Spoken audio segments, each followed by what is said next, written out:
What's cracking, celiacs? It's Kevin here with my brother Marshall, a movie star entrepreneur, and well, he's been trying a new diet. Mar, why don't you explain that? Okay, I follow Tim Ferriss on his blog, and he had just went through a diet plan. He always puts his body through different, diets and strength regimens and distance regimens, depending on what he's experimenting with. And he said he lost all this weight and gained 10 pounds of muscle, 35 pounds of fat, I'm pretty sure he lost, and gained 10 pounds of muscle, so he lost 25 pounds. And all he did is 6 days a week he would have, for his meats, all the proteins, it would be chicken, lean fish like salmon, or like you could also do lean beef and pork. I think he probably ate the lean beef and pork less than chicken and salmon, but whatever. And then for the vegetable category, it was asparagus, carrots, green beans, peas, and then also things like I guess navy beans, kidney beans, black beans. Stuff, yeah. So he said you could eat as much of that as you want, of any of that, and you're fine for the 6 days. And then on a 7th day, Saturday or Sunday, he would choose. He would eat whatever he wanted. He would literally said he would just gorge himself on whatever, like pizza or maybe 4 Snicker bars, almost to the point where he'd feel sick and wouldn't want to even see it for another week.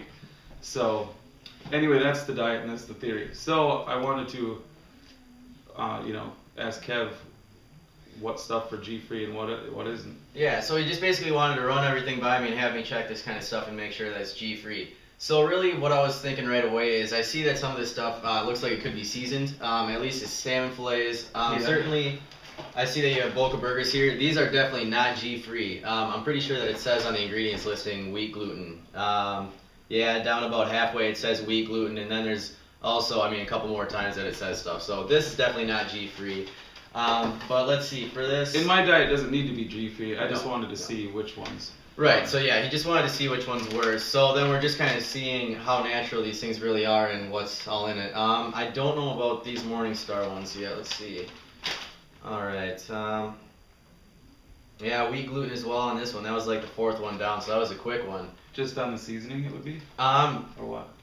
See, it doesn't say whether, it doesn't, should be this one it doesn't break down for seasonings, it just says all of it together, yeah. But I would think it would be on the seasoning itself. That's usually where the most of it is. But then for most of these vegetables, these things are great. Especially, let's see here, black beans, kidney beans, northern beans. These are like the 3 highest in the protein and fiber. So these are really good for you celiacs and gluten intolerance out there. With a G-free diet, we all know how hard it is to get your fiber. So like I had said in my other episode about getting your fiber, you can either have that granola, the gluten-free granola from that bakery on Main. Otherwise, beans are a great source of fiber for that kind of thing. Yeah.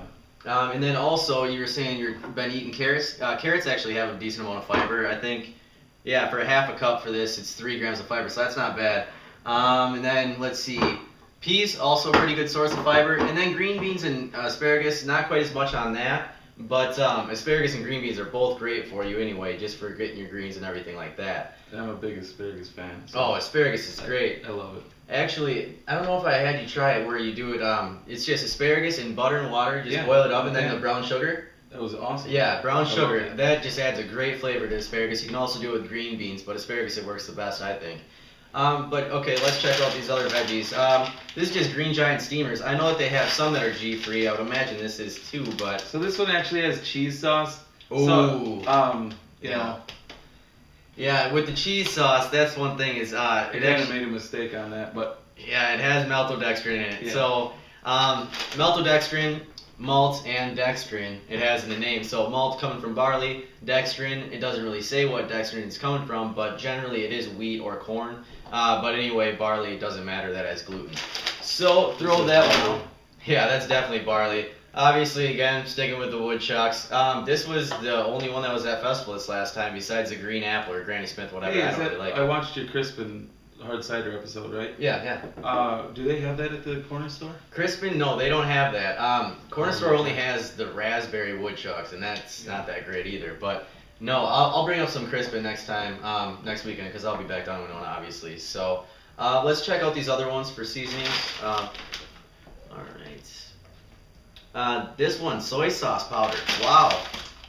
Oh, fully cooked and glazed. Okay. Yeah. Okay. So watch out, really. Anything that's glazed, marinated, seasoned, anything like that, good chance that it can have gluten. This, the Tyson Grilled and Ready's, has gluten. So then, so far, that's what we have on the table that has it. So these are all gluten Yeah. products, okay. All those would make me be start shitting through a screen door, so we don't want to talk about that one. I don't want to be around. So yeah, these are just chicken breasts. These are just plain and fine chicken. Yeah. They are teriyaki, but I think they have some sort of seasoning, but Really? 'Cause I didn't see. it looks like it doesn't. No, I guess they don't. No, they don't. They just No, this oh, one. they're just on the picture. Yeah, that does kind of throw you off, but no, it's all good. Don't worry. I bought them because I thought they were seasoned. I guess I'm going to have to do Thought you were myself. saving yourself some Yeah. process, huh? Okay, so this is one that we may not know. Shit, that fat content's huge. Yeah, but the one thing to look at is there is a lot of omega-3 fats in No, there that right, does that. I So know. that, I mean, that's a good thing, but yeah, that is quite a bit of fat, surprisingly. I know, I thought maybe it'd be like 7. I didn't even look at it, it was saying Oh, that. this thing's marinated. I would not take my chances just from seeing marinade, but you also see Why? What? just a lot of marinades. They usually have things like, well, right here, autolyzed yeast extract, which autolyzed and hydrolyzed, that stuff. It's such a shaky thing right now that we don't know enough about. FDA doesn't really tell us enough about it yet, so they just mark the 8 major allergens on the ingredients listing and don't really tell you the rest. The 8 major allergens being, let's see, wheat, eggs, milk, fish, soy, shellfish, peanuts, tree nuts. Oh, that's it right there. All right, that was quick enough. But then also this has smoke flavor, natural grill flavor, natural flavor, and then just spices. So it leaves too many things open to have gluten in it that I would not take my chances on it. I personally like to obviously minimize the amount of gluten that I eat because I like to feel as good as I can all the time. But some people I know definitely take their chances. What were you doing there? You'll see. You'll see. So since I know you're gonna be throwing something in there. Yeah. All right, can't wait for this one. So I thought since I asked him to break down my diet, I thought it'd be cool. We talked. What a cool thing if people started putting comments and saying this is what I've been eating, you know, for your main diet, and then he can break it down. Yeah, absolutely. You know? I would love to see people comment on that, and I will take the time to go through these comments and break it down for as much as I can. So as much as you guys put up for comments right now, I can definitely keep up, but yeah, I would love to see this, kind of take off and start breaking this stuff down for you guys. Yeah, I think that's cool because I like this. Oh, definitely. And see, there's so many people with celiac disease that think that MSGs are still okay. Maltodextrin's still okay. Just different things that aren't actually all right. And there's a lot of things that people with celiac don't look at, like their toothpaste, their mouthwash. Yeah, certain things like that makes a big difference. Yeah. Or just even washing their hands before they eat. That's things that you gotta watch out for all the time, but people really don't.